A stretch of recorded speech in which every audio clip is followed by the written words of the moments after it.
Ever heard of the Anglo-Kuki War, also known as the Kuki Rebellion, was a significant event in the history of India, which took place between 1917 to 1919.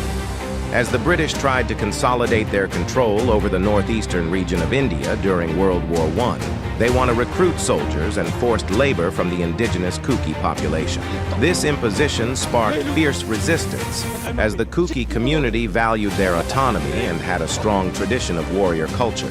The Kukis viewed British recruitment as a direct threat to their sovereignty, way of life, and territorial integrity. The British, however, saw this resistance as a challenge to their authority and responded with military force.